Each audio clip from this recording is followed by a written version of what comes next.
창세기 3장 22절부터 24절 말씀입니다. 창세기 3장 22절부터 24절 말씀. 오늘 말씀은 범죄한 인간이 에덴 동산에서 쫓겨난 것을 기록하고 있습니다. 그래서 오늘 말씀은 에덴 동산에서 쫓겨나다라는 제목으로 은혜 받기를 원합니다. 23절 말씀에 보면 내어 보내다, 또 24절에 쫓아내다, 이 두 단어가 오늘 이 말씀의 핵심 문장이 됩니다. 내어 보내다는 말은 내밀다, 밖으로 밀어내다 이런 뜻입니다. 그래서 나가고자 하는 마음은 없는데 억지로 나가게 하셨다는 그런 뜻입니다.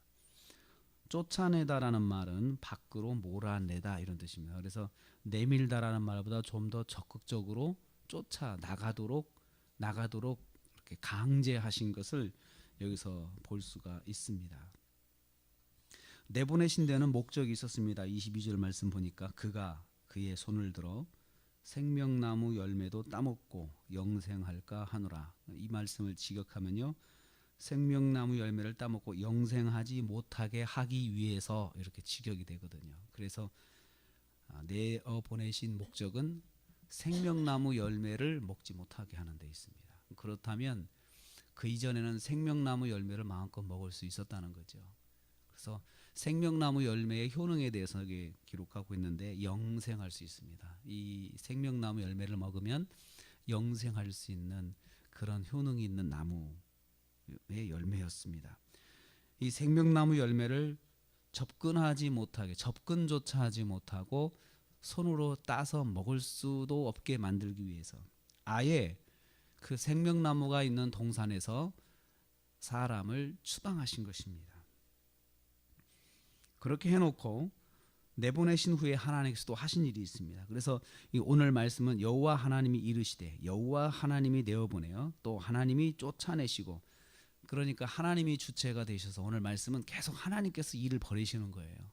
근데 일을 벌이시는 이 핵심적인 내용은 에덴 동산에서 완전히 추방돼서 에덴 동산의 접근을 막으시는 거죠. 그래서 내보내신 후에 23절 보면은 동산 동쪽에 그룹들과 두루도는 불칼을 두어서 생명나무의 길을 지키게 하셨다, 이렇게 말씀하고 있습니다. 그러니까 천사들이 이제 있고요. 그 다음에 천사들로는 안 되겠어요. 그 두루도는 불을 이 생명나무 주변에 둘러가지고 그 불에 칼날이 돋아 있습니다. 그래서 불에 접근하면은 그냥 칼에 찔리는 거죠. 그러니까 생명을 이제 다치게 할 수가 있죠. 그러니까 아예 가고 싶은 마음도 없어지고 갈 수도 없고, 그리고 몰래 갈 수 없도록 천사가 지켜서 그 길을 막게 했습니다. 그래서 길을 차단하시고, 길을 차단했다 그런 겁니다. 그래서 가는 길목 자체를 아예 차단하시고 그 길을 접어들지 못하게 하신 거예요. 그 길로조차 가까이 하지 못하도록 그렇게 막으신 거죠.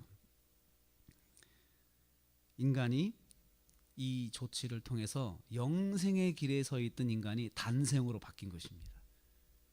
하나님께서는 영생 자체가 이제 안 되도록 만드셨고, 이제 우리가 성경에서 말씀하고 있는 영생의 길이 따로 이제 있을 수밖에 없는, 하나님이 우리에게 영생을 주시려면 다른 길이 있어야 하는 것을 여기서 암시를 하고 있습니다.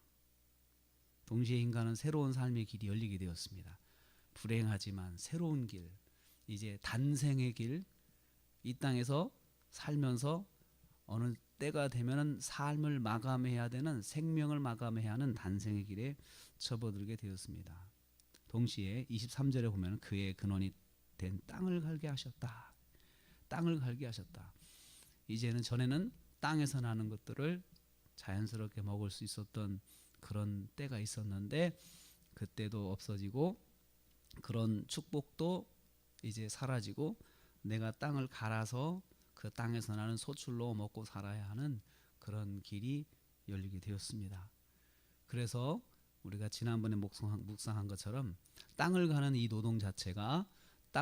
노동 자체가 이제 하나님께서 인간에게 노동의 고통을 더하게 하는 그런 수단으로 하나님께서 그렇게 하게 하셨습니다. 전에도 노동이 있었지만 노동의 수고가 더해지는 것이 이제 범죄한 인간이 감당해야 될 새로운 길이 되었습니다. 그러면서도 무엇보다도 견딜 수 없는 것은 영생의 길이 막혔다는 것입니다. 영생의 길이, 영생이 얼마나 큰 축복이었는가를 생을 마감하면서 매번 모든 인간이 느끼게 되는 그러한 후회가, 이런 고통이 우리에게 주어진 것입니다. 하나님께서 심판을 철저하게 하시는 것을 봅니다. 철저하게 심판하십니다. 그래서 하나님께서 죄에 대한 심판은 애누리가 없습니다. 죄의 삭은 사망이라. 아주 간단하면서도 분명하죠. 그래서 죄에 대해서는 인간이 아주 민감해야 돼. 그것은 내 생명과 직결되어 있다는 것, 이것을 꼭 기억을 해야 합니다. 작은 죄라도 이건 내 생명과 직결되어 있다라고 하는 사실, 영적인 생명, 육적인 생명과 직결되어 있다는 사실을 우리는 항상 민감하게 알아야 될 것입니다. 누가 뭐라고 하든 누가 뭐라고 하지 않든 그것이 중요한 게 아니고 하나님께서 이것을 어떻게 보시느냐, 이게 정말 중요한 기준이 돼야 됩니다. 사람들이 보든 보지 않든, 사람들이 뭐라고 하든 뭐라고 하지 않든 그것이 기준이 되지 말고 하나님께서 뭐라고 생각하실까, 하나님께서 어떻게 보실까, 하나님 뭐라고 하셨는가, 이것이 정말 중요한 것입니다. 왜냐하면 막상 범죄하고 나면은 그 범죄에 대한 심판은 하나님이 하시는 거지 사람이 하는 것이 아니기 때문에 그렇습니다. 정확하신 하나님, 공의로우신 하나님, 그리고 죄는 죄라고 분명하게 말씀하시는 하나님, 철저하게 심판하시는 하나님, 그 하나님의 엄정한 심판이 오늘 말씀에도 스며 있습니다. 정말 하나님께서 단호하시고 아주 냉정하시고 아주 철저하신 하나님, 그 하나님께서 오늘 말씀에도 우리가 볼 수가 있습니다. 오늘도 우리가 하루를 시작합니다.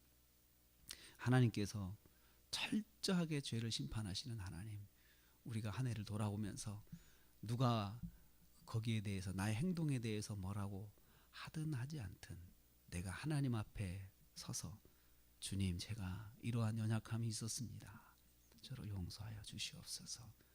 그냥 사람들 앞에서는 모른 채 하고 사람들 앞에서는 아닌 채 할 수 있지만 하나님 앞에서는 그렇게 할 수가 없기 때문에 그렇습니다.